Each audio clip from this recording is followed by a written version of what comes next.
Hi යාළුවනේ අදත් ඔයාලා හැමෝම හැපි කුකින් YouTube channel එකට ආදරෙන් පිළිගන්නවා. අපි බලමු වෙනස්ම රහකට කිරිම කිරි රසට රටකජු හැපෙන්න කටේ ගෑවුනත් තිය වෙන විදිහට රසම රස කිරි අලුව කොහොමද හදාගන්නේ කියලා. මම මෙතන අරගෙන තියෙනවා සුදු කැකුළු හාල් පිටි ග්‍රෑම් 900ක්. මොකද අපි මේක බැඳගද්දි ටිකක් වෙනවා. ඒ වගේම එනසාලයට 2-3ක් සීනි ග්‍රෑම් 500ක් උකු පොල් කිරි මිලිලීටර් 350ක් රටකජු අරගෙන තියෙනවා. අවශ්‍ය පරිදි ලුණු අරගෙන තියෙනවා. මම දැන් අපි ගත්ත මේ කැකුළු හාල් පිටි ටික පෙනේරයකට දාලා මේ විදිහට ඔක්කොම ටික හොඳින් හලා ගන්නවා. කැට නැති වෙන විදිහට අපි මේ කැකුළු හාල් පිටි ටික හලා ගන්න ඕන පෙනේරෙන්. ඉතින් මේ තියෙන්නේ මම හලාගත්ත කැකුළු හාල් පිටි ග්‍රෑම් 900. දැන් මම ලිපේ තාච්චියක් තියලා ටිකක් රත් වුණාට පස්සේ මේ විදිහට අපි ගත්ත කැකුළු හාල් පිටි වලින් භාගයක් තාච්චියට දාගෙන මේ ටික හොඳින් බැඳ ගන්න ඕනේ. මම මේක දෙපාරකට බැඳ ගන්න නිසා මේකෙන් භාගයක් තාච්චියට එකතු කරගන්නවා. අපි මේ හාල් පිටි ටික බැඳගත්තී වෙනත් වැඩවලට යන්නේ නැහැ. මොකද එහෙම වුණොත් හාල් පිටි එක කර වෙන්න පුළුවන්.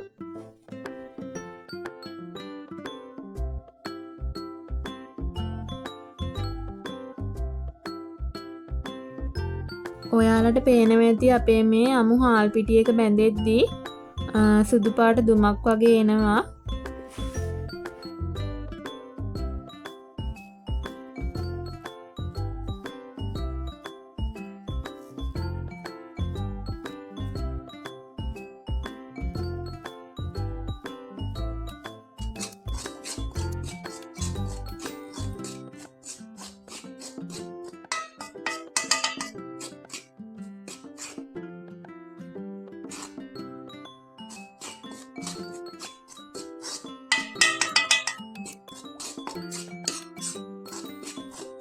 ඔයාලට පේනවා ඇති අපේ හාල් පිටි එක ගානට පදමට බැඳිලා ඇවිත් තියෙනවා.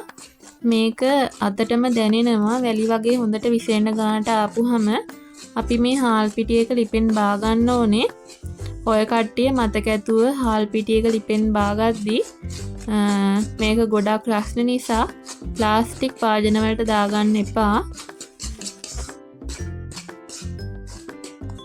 එහෙම දාගන්නවා නම් එහෙමම තියලා මේක ටිකක් නිමුණට පස්සේ එකතු කරගන්න පුළුවන්.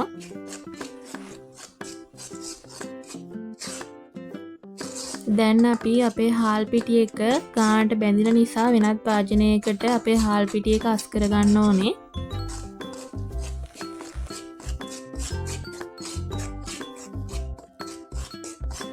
මම ප්ලාස්ටික් වාජනයකට මේක එකතු කරගන්න නිසා ටිකක් වෙලා ලිප ඕෆ් කරලා තියලා තමයි මේක එකතු කරගන්නේ.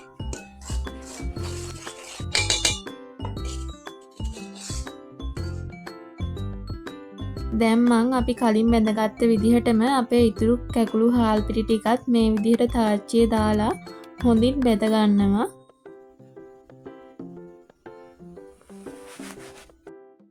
අපි ඇත්තටම අද සාමාන්‍යයෙන් නිකන්ම අලුව හදන විදිහට නෙමෙයි මේ අලුව එක හදාගන්නේ. හරිම රසට කිරි එකතු කරලා රටකජු එකතු කරලා ඕන කෙනෙක් අලුව කන්න නැති කෙනෙක් වුණත් මේ අලුව එක කනවා.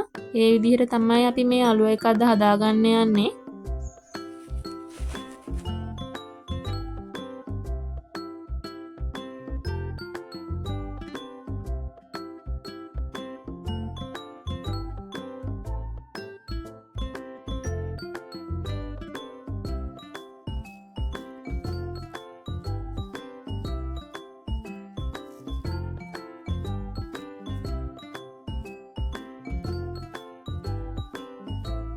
මම දැන් අපි බැඳගත්ත හාල් පිටියකින් මේ විදිහට හාල් පිටි ටිකක් අයින් කරගන්නවා. මොකද මේ විදිහට හාල් පිටියක් අරන් තියාගත්තාම අපිට අලුව එක කපන ට්‍රේ එකට දාලා අලුව ටික හොඳින් ගැලවෙන්න හදාගන්න පුළුවන්. දැන් අපි තාච්චියක් මේ විදිහට තියලා ඒකට අපි අර තියාගත්ත උකු පොල් කිරි ටික එකතු කරගන්නවා. මේ විදිහට පොල් කිරි ටික එකතු කරගෙන ඒකට සීනි එකතු කරගන්නවා. දැන් අපි යන්නේ මේ සීනි පැණි එක හදාගන්න. අපේ අලුවකට අවශ්‍ය කරන සීනි පැණි එක. මේකේ තියෙන වෙනස තමයි අපි වෙනද හදාගන්න සීනි පැණි එක වතුර දාලානේ හදාගන්නේ. අපි අද මේක හදාගන්නේ උකු කිරි දාලා. මේ කිරි වලින් තමයි අපිට අලුවකට අවශ්‍ය වෙන කිරි රහ එන්නේ.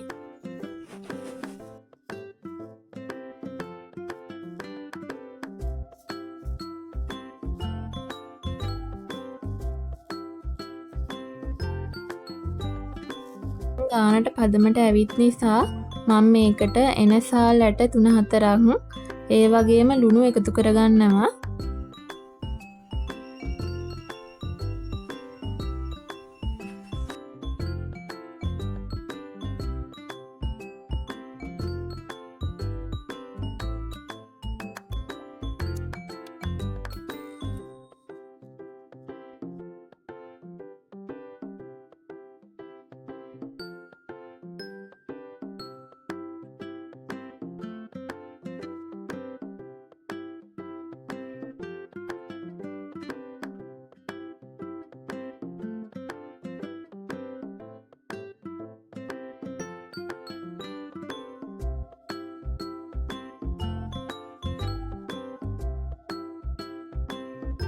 දැන් අපි මේ පැණියකට රටකජු එකතු කරගන්න ඕනේ.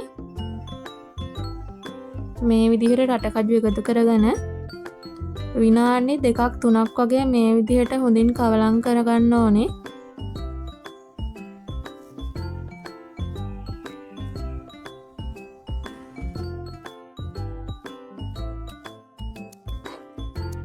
ඔයාලට පේනවා ඇති සාමාන්‍ය සීනි පැණි වගේම ගානට පදමට මේ සීනි පැණි එක ඇවිල්ලා තියෙනවා.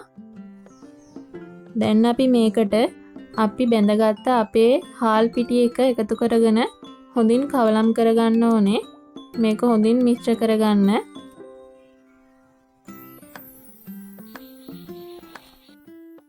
මම මේක හදාගන්න ගානට පැණි පිටි ගත්ත නිසා විශේෂයෙන් කියලා පැණි වෙනම අරන් තියාගත්තේ නෑ.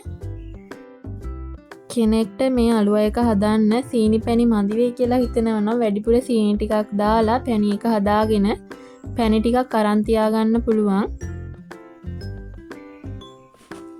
අපි ඉක්මනින්ම මේ ටික පැත්තකින් අරන් තියලා අපේ ට්‍රේ එක හදාගන්න ඕනේ. මේකට අපි කලින් අරන් තියාගත්ත හාල් පිටි ටික ඉක්මනින් එකතු කරලා අපේ මේ පිටි ටික එකතු කරගෙන ගානට වඩලා අපේ අලුව ටික හදාගන්න ඕනේ. ඉතින් යාළුවනේ මේ තියෙන මං හදාගත්ත රසම රස කිරි අලුව අපිට මේ විදිහට පිළිගන්වන්න පුළුවන්. ඉතින් ඔයාලත් වෙනස්ම රසකට මේ විදිහට ගෙදරදී අලුව හදලා බලන්න. හරිම රසයි. ඒ වගේම රටකජු හොඳට හැපෙනවා. ඉතින් අපි තවත් අලුත් වීඩියෝ එකකින් හමු වෙනකල් ඔයාලා සතුටින් පරිස්සමින් ඉන්න.